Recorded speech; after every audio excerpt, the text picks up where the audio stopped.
Mikasa Sukasa. You Eddie, right? Yeah. Look like Eddie Guerrero, man. You like to watch wrestling? Yeah. Have you ever watched wrestling? On weed? That's the way to see it, man! It's fuck!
What up, world? Your boy Physics in. You know what time it is. It is Monday. Happy President's Day, and welcome to the February 21st episode of the WoW News Joint.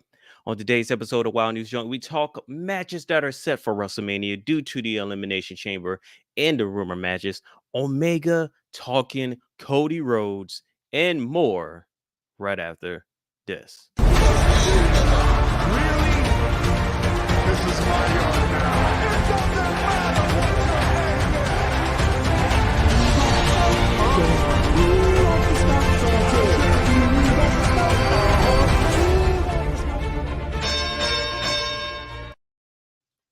Welcome, Wild Nation, and everybody that's in here watching with me. Thank you for coming here. Kid Get Money, shout out to you. Thanks for being up in here.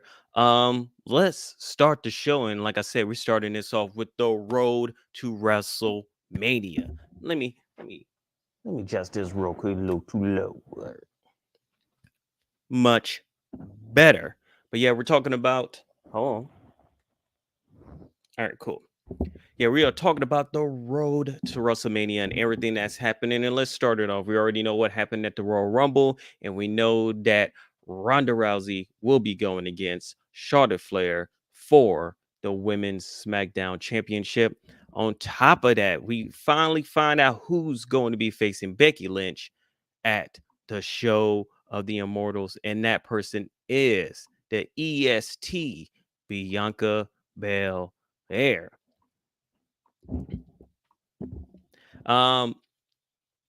So it's time to get that payback for what happened at SummerSlam. According to Mike Johnson, the PW Insider, it's been reported that the finish of the Women's Elimination Chamber was in flux as the event was near airtime. There was talks of setting up the finish so both Alexa and Bianca had both their shoulders down on the mat, with Bianca just barely getting her shoulders up at the last second. This was instead changed to the KOD and a clean pinfall to make Bianca look strong going into WrestleMania 38. And this was something that they've been waiting for because they felt like what happened at SummerSlam needs to be paid back. And I'm just happy that this is exactly what's happening because storytelling wise, this is exactly what should happen. And I like that we are on this Bianca Belair taking out the 4 horsewomen thing. I hope she has gear that she already has gear where she has the names X'd out, and I hope that she continues that.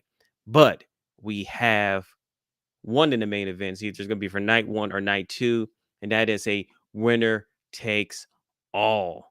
WrestleMania, we have the WWE champion Brock Lesnar versus the Universal champion Roman Reigns.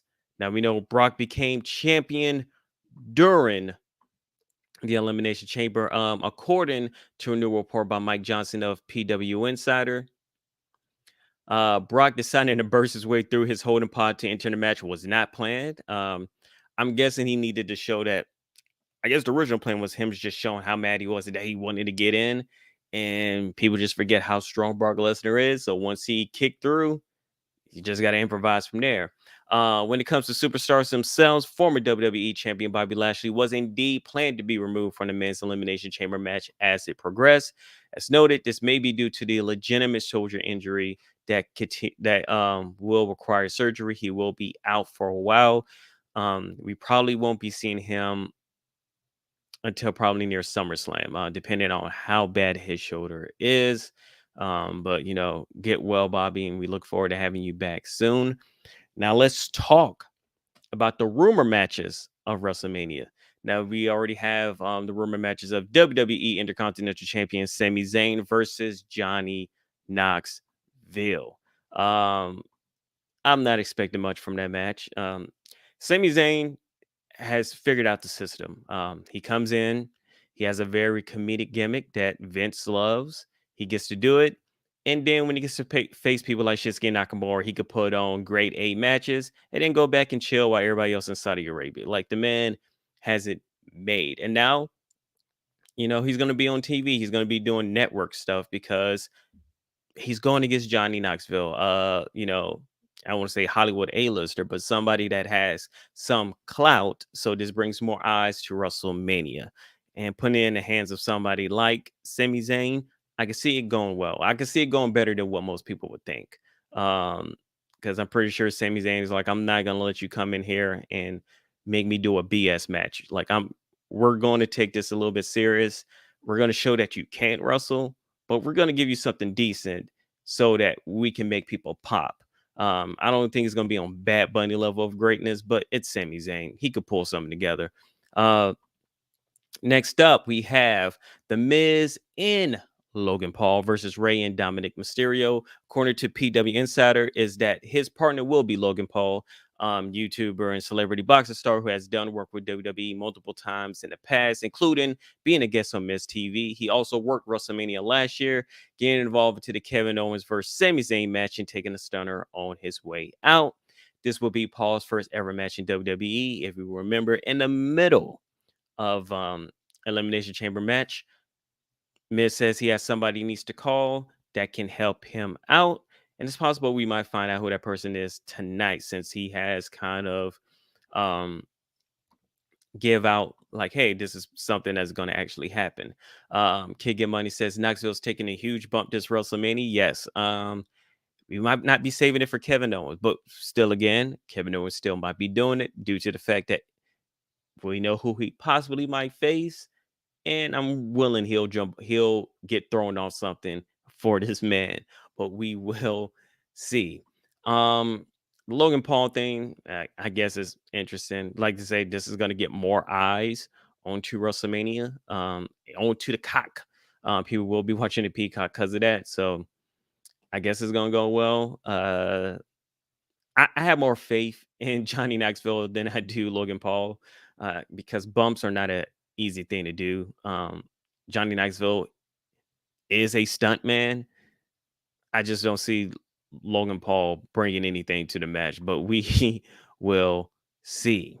Okay, Get Money says Logan Paul was at SmackDown. I was in attendance in Jacksonville, so yeah, he's getting ready. Well, I will say is this: when it comes to hold on. There we go. I will say this: when it comes to WrestleMania, WWE knows exactly what they're doing. And hey, I mean, I can't get mad at that. Let me get this blurriness going. Well, focus up.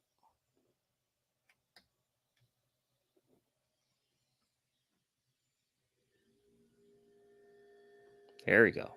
Focus now. Get that autofocus going. All right. Oh man. Well, bear with me. It's gonna be a little bit out of focus because I don't know what's going on with this camera. It's being a biatch. But here we are.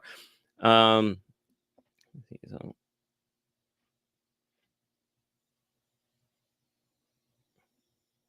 All right, there we go. We have Drew McIntyre versus Happy Corbin. I mean, it's going there. This is a match where it's going to happen. It's going to be quick. Drew McIntyre gets something to do. I mean, they try to get as much people to be able to do things at WrestleMania, so we'll have that. But that's nothing to be excited for. And of course, one of the biggest matches talked about since last Monday, that is Stone Cold Steve Austin versus Kevin Owens. And I mean, if it happens, it happens. But like, I'm still shocked just at the possibility of a match like that. And speaking of possibilities, there was one match that almost happened. And that match is a 4-horsewomen match. Now, it's not the 4 horsewomen of MMA versus the 4 horsewomen of NXT/WWE. No, the 4 horsemen of the WWE. WWE had a series considered a fatal 4-way match featuring Raw Women's Champion Becky Lynch, SmackDown Women's Champion Charlotte Flair, Sasha Banks, and Bayley at WrestleMania 38, according to Louis Dangour of Gimme Sports. The report noted that the plan was for the blockbuster match to close out night one of the event at AT&T Stadium in Dallas, with both women's title up for grabs in a winner-takes-all scenario. According to Dangour, WWE pivoted away from the match for a number of reasons, the main one centering around Ronda Rousey. He further noted that Rousey had ruled out returning at WrestleMania in December, which led to pitches for a 4-horsewomen dream bout. However, when Rousey confirmed her availability for the big event, WWE made a drastic change to the WrestleMania card. Furthermore, Dangour has been told that several people within WWE are keen to see the Becky Lynch Bianca Belair storyline end at WrestleMania. I feel like it didn't happen here, but it might happen at SoFi Stadium next year in LA. That's a big money match, and I feel like you can't do a winners take all. That's being done this year between Brock Lesnar and Roman Reigns. So I feel like even if they did that match, they wouldn't do it 2 nights in a row. WWE just doesn't do things like that.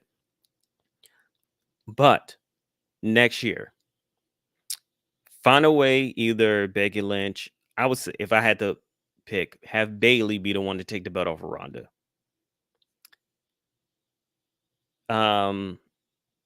We'll say Sasha Banks gets the belt. You involve Charlotte Flair, you involve Charlotte Flair, then you involve Becky. Now you have all 4 of them. Let them go at it next year. Let that be one of the night ones. Let that be night one for next year. It just makes perfect sense. Everything they've done for the company, it would be great to have all four of them main event because they all do deserve that. At this moment, Becky has main evented WrestleMania. Charlotte has main evented WrestleMania. Sasha has main evented WrestleMania. Bailey's the only one that hasn't. Her going in as champion, doing a winner takes all next year would be great. And it basically brings together everything they've done over the years. So, and then if you're going to do that, no, just have one belt. We can't have two belts because one of those belts need to be Bianca Belair versus Ronda Rousey. I feel like that's going to be the next big match, and having that at WrestleMania would be great. Possibly having I feel like I would love if Bianca Belair has a streak and possibly a streak of taking the belts off of people. She's 1-0 right now with that because she took the belt off Sasha Banks. She could be 2-0 when she takes the belt off of Becky Lynch. And then Ronda Rousey's still the champion. She could take the belt off of Ronda Rousey, and that would have her be 3-0 from taking off belts. So I'm okay if the SmackDown, not SmackDown, the Raw Women's Champion is the one that's going back and forth, and just have that be between all four horse women. We got Gruss in the building. Welcome, fam. Thank you for joining. So we're going to move on to the next one, and this is our last segment. Some Monday, not much going on, other than All-Star game last night. Steph went crazy. Get well, point guard. But other than that, Sun's still number one, and they're gonna stay number one to the end of the season. So, champion bound is where we're going. For the last segment, Kenny Omega chimes in on Cody Rhodes.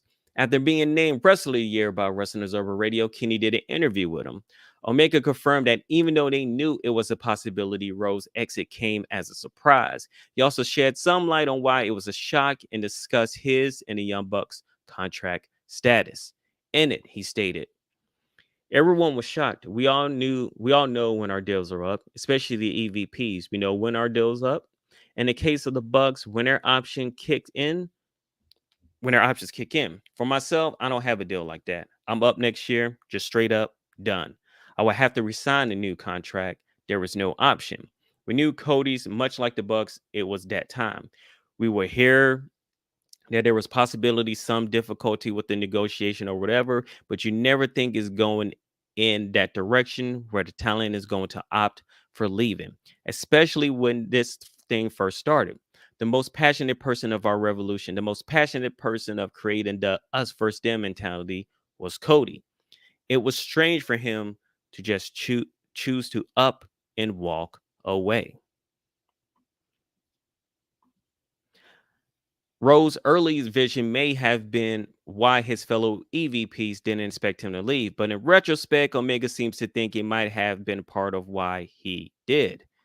He said, however, that being said, feelings change. The environment around you is ever changing and constantly changing. Maybe the mission statement, the goal, the revolution, whatever it is you're searching for and trying to create, maybe that isn't what it is anymore to you. Maybe it isn't your inspiration and what you get and what gets you out of bed every day. I would always encourage everyone in wrestling and in life, if your work isn't fulfilling and making you happy, you really should look for opportunities elsewhere, in a place where you can feel creatively free, and a place where you feel your work is being appreciated and fulfilled. I'm guessing that knowing Cody as well as I know him, I don't think it was an issue of money. I don't think it was Tony not shelling out enough cash to keep him invested with the company.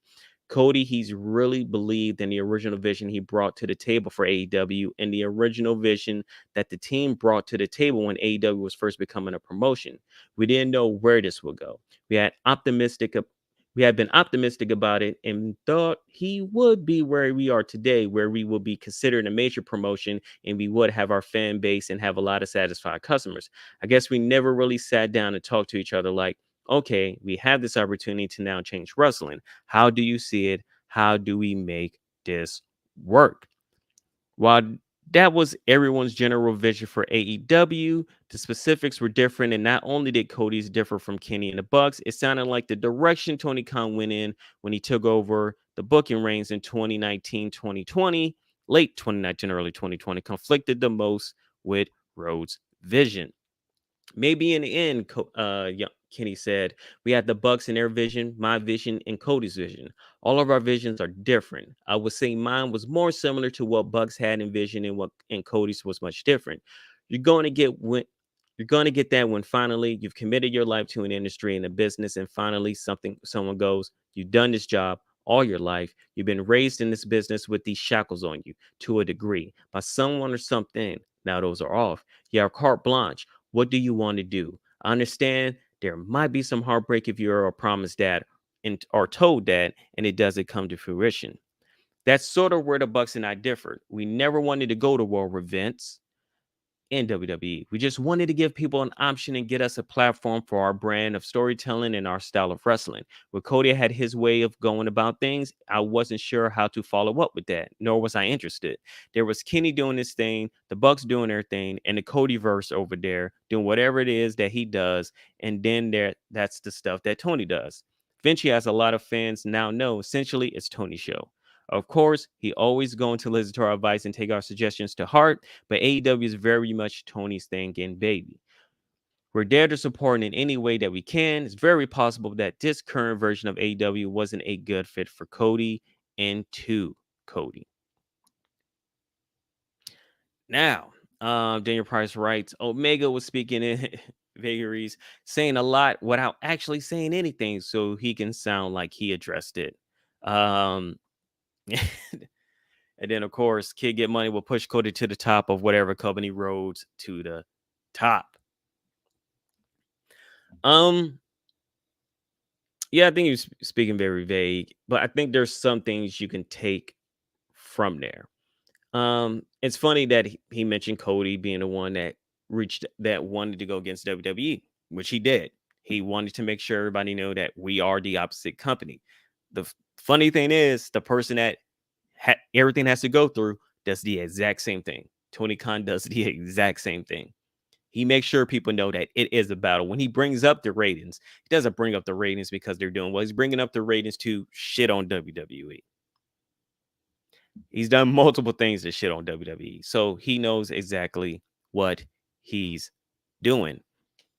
And it's quite interesting that, there's no option for Kenny Omega.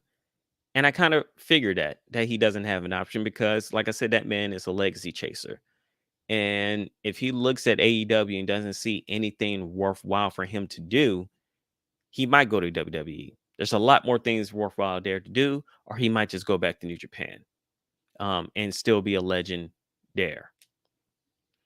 He has a lot going on that end. And it's quite interesting that everybody was just like kind of doing their own thing and none of them were like really talking to each other. I feel is a little bit weird with those statements. And I also feel like that's not also 100% true. But yeah, this is Kenny speaking. He also spoke on his injuries and that he's going to be out for a while, that he's been walking around like a zombie. So his whole thing is that he wants to get healthy. And I wouldn't be surprised if by the time he gets healthy, he will only have like 1 or 2 months left on his contract. He'll do one more match and he's possibly that he'll be out.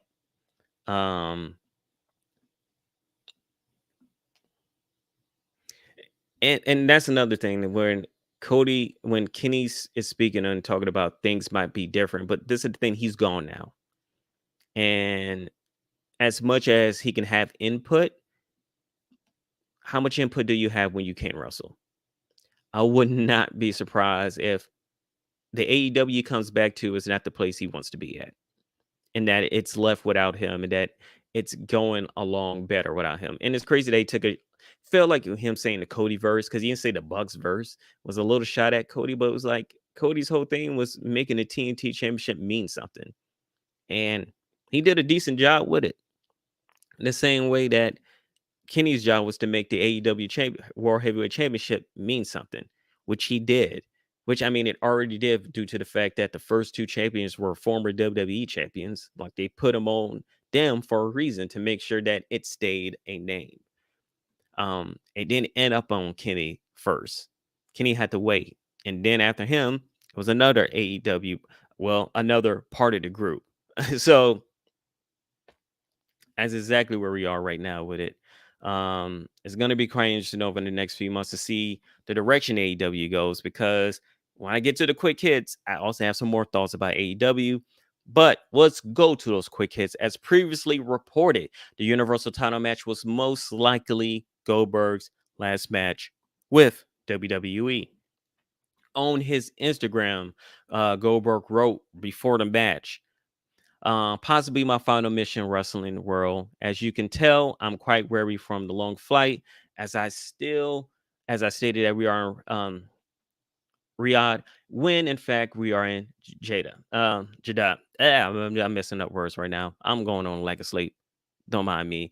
Counterbid street trip, as it may be my last here as a performer. And as I stated last episode, Jeddah. That's where it is. Sorry, y'all. I'm just messing up words. Every day. But what I stated last episode was his whole thing was if he was going to stay, he needed to be Roman Reigns. That wasn't going to happen. WWE was not going to turn on that. So he's most likely gone. Man got choked out and it's now gone. So yeah, here we are, Noble Goldberg. So hey, thank you for everything you did. Your feud with Brock Lesnar was highly entertaining, even if it didn't look like it ever was going to be. So thank you for that. Thank you for everything you did in WCW. We appreciate it. Now rest, stop hitting your head into lockers so you can pump yourself up and stop the concussions and enjoy the rest of your life. Now the thing that I was talking about with AEW, some WWE talent told the Observer they believe AEW has a budgeting issue that won't be resolved unless they sign a bigger TV deal in 2024. That's not a rumor. That's actually true. As I stated many times, that NHL deal threw AEW for a loop. AEW was supposed to be a mainstay when it came to TNT.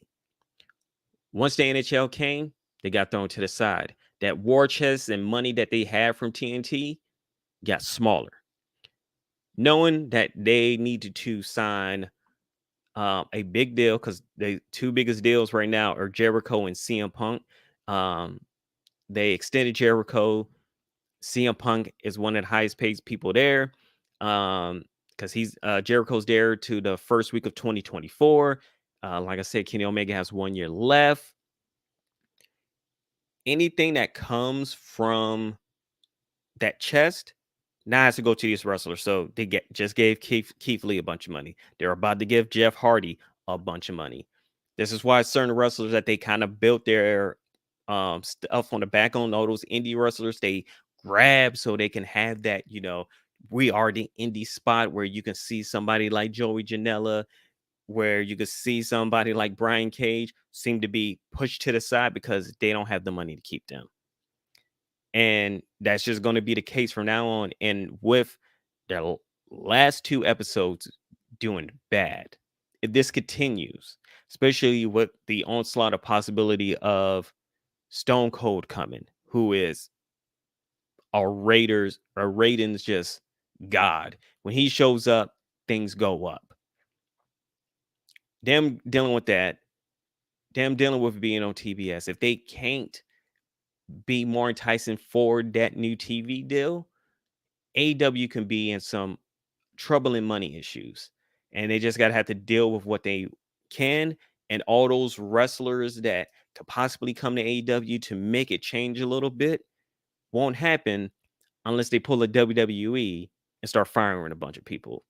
And I just think publicity wise and publicly, that does not look good, especially not for Tony Khan.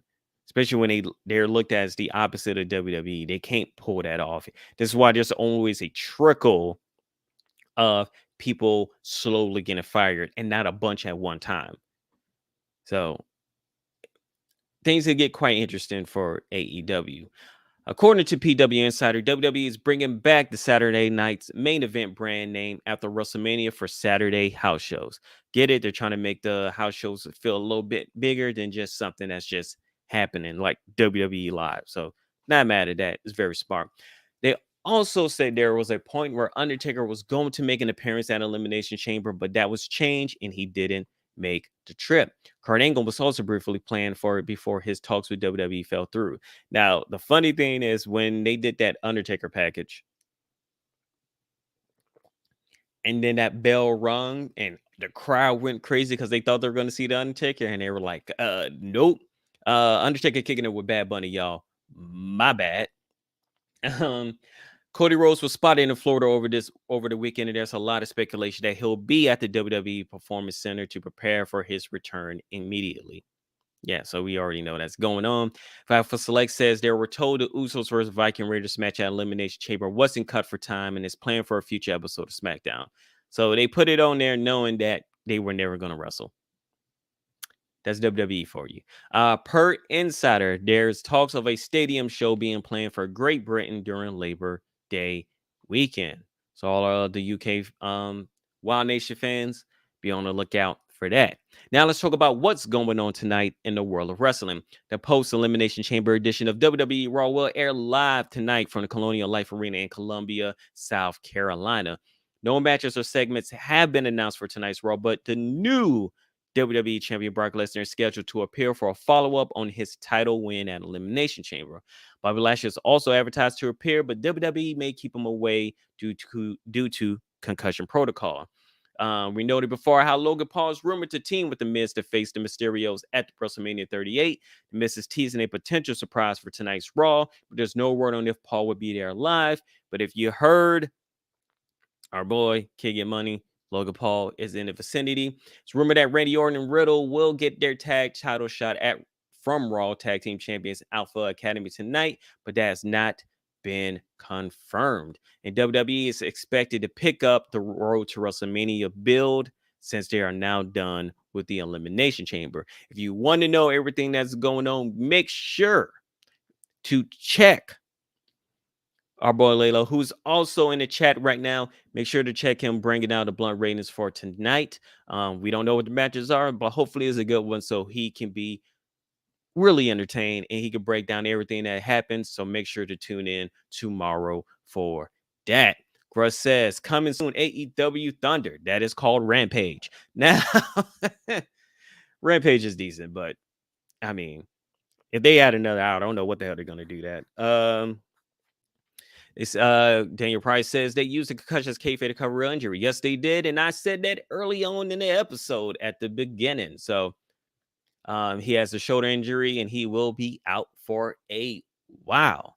But thank y'all for joining me today. You could have been anywhere else in the world, but you were here with me and I appreciate that. I'm off to the studio. Enjoy your President's Day. Enjoy yourself and enjoy some wrestling tonight. Till Wednesday, peace.